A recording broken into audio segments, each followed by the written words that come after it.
Hello everyone, আমি রিয়া। আজকে আমি আমার দিদির বউ ভাতের ব্লগ নিয়ে চলে এসেছি। আশা করি তোমরা সবাই খুব ভালো আছো, সুস্থ আছো। আমিও খুব ভালো আছি। তোমরা নিশ্চয়ই দিদির বিয়ের ব্লগটা দেখেছো। তো একদিন পরেই ছিল বউ ভাত। তো 7:30 নাগাদ রেডি হয়ে বাসে করে চলে গেলাম দিদির শ্বশুর বাড়িতে। তোমরা নিশ্চয়ই ভাবছো আমি কেন শুধু ছবি ভিডিওতে দিয়েছি, কারণ দিদির বাড়ি পৌঁছাতে প্রায় তখন 10:15-20 বেজে গিয়েছিল। তো আমরা গিয়ে আর কোনো ভিডিওই করতে পারিনি, কারণ ডায়মন্ড হারবার থেকে সোনারপুরের ডিস্টেন্সটা অনেকটাই ছিল। এই জন্য গিয়েই সঙ্গে সঙ্গে কয়েকটা ছবি তুলে খেতে চলে গিয়েছিলাম। অনেকটা রাত হয়ে যাওয়ার জন্য খাবার খুব একটা ইচ্ছা ছিল না, তাও তো খেতে হবে। তো তাহলে ঝটপট বলে ফেলি খাবার মেনুতে কি কি ছিল। তো প্রথমেই দিয়েছিল কাবলি ছোলার তরকারি, কচুরি, এছাড়া এগ টেবিল, আর তারপরেই দিয়েছিল সিম্পল ভাত, ডাল, চিংড়ির মালাইকারি, কাতলা মাছের তরকারি, তারপরে fried rice, chilli chicken, mutton, এছাড়া সবশেষে ছিল চাটনি, পাঁপড়, মিষ্টি আর আইসক্রিম। দিদির বউভাত থেকে বাড়ি ফিরতে ফিরতে তখন ভোর 4টে মতন বেজে গিয়েছিল। রাস্তায় এমনিও অনেকটা জ্যাম ছিল। তো সেই জন্য এরপরে বউভাতের পরের দিন আমরা আর কেউ বাড়ি যাই না, কারণ দিদিরা 5 দিনের মাথায় আসবে, তারপরে আমরা বাড়ি যাই। তো পরের দিন যেহেতু ফাঁকা আছি, তো সেই জন্য চলে গেলাম আমার মায়ের মামার বাড়ি। তো আমারও মামার বাড়ি বলতে গেলে, আর মামা খুব সুন্দর গান গায়। চলো গানটা শুনে নেওয়া যাক।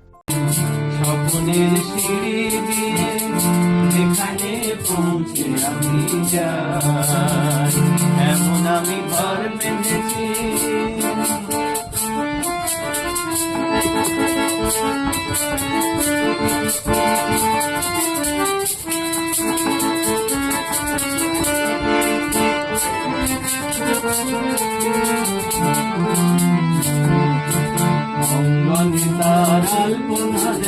আমার সব কল্পনা ছোট্ট চাওয়ায় দল বেঁধে যায়, অনেক পাওয়ার জল্পনা।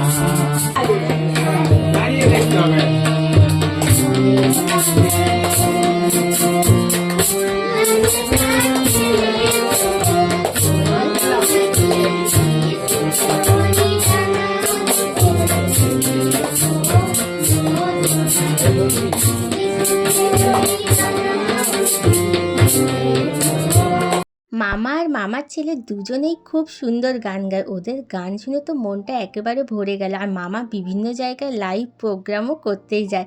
তো আরেকটু থাকার ইচ্ছা ছিল, কিন্তু মামার ছেলের সামনে পরীক্ষা চলছে, ওর পরের দিন পরীক্ষা ছিল। তো আমরা বেশিক্ষণ থাকিনি। আর ওর তো গান শোনানোর খুবই ইচ্ছা হচ্ছিল আমাদেরকে, কিন্তু ওর পরীক্ষা বলে আমরা চলে এসেছি। এরপরে দিদিরা তো বাড়িতে এসেছে। আসার পরে পরীক্ষায় দারুণ মজা করেছি আমরা।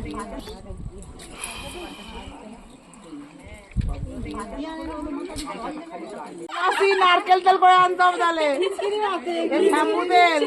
আরে সোজা উঁচু করে ধরলে এইসব টিপে যেত ফট করে পানি।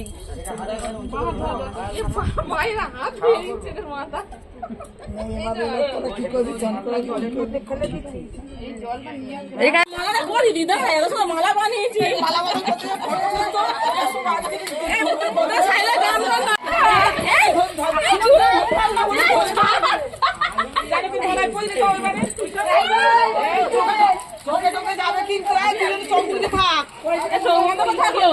কবে হোলি খেলা হবে খেলে নে, সব খেলে নে, খেলে নে,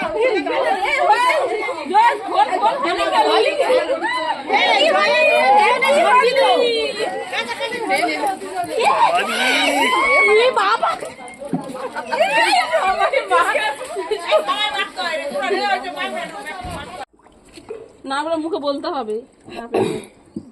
কোথায় আছে না খুঁজলে পেয়ে যাবে। খোঁজা জিনিস এইটুকু জল আছে, ওইটুকুনি কি জলে শুধু দিতে পারে বাবা? আমি একটু বলে দিই,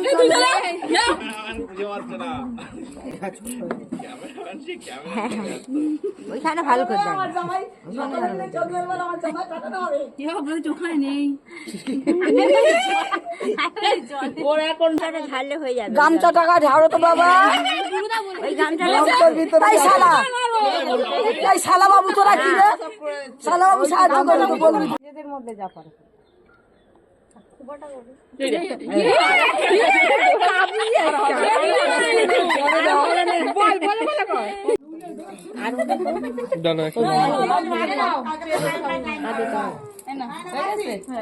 বউ ভাতের পরের দিন আমরা কেন আসি না তার আসল কারণটা নিশ্চয়ই তোমরা বুঝতে পেরেছো। তো দারুণ মজা করলাম, হোলি খেলাম, হোলির আগেই আমাদের হোলি খেলা হয়ে গেল। এরপর দিদি আর জামাইবাবু স্নান করে ওদেরকে সুন্দরভাবে আমরা শালিরা খেতে দিয়েছিলাম। আজকের ব্লগটা এই পর্যন্ত, টাটা।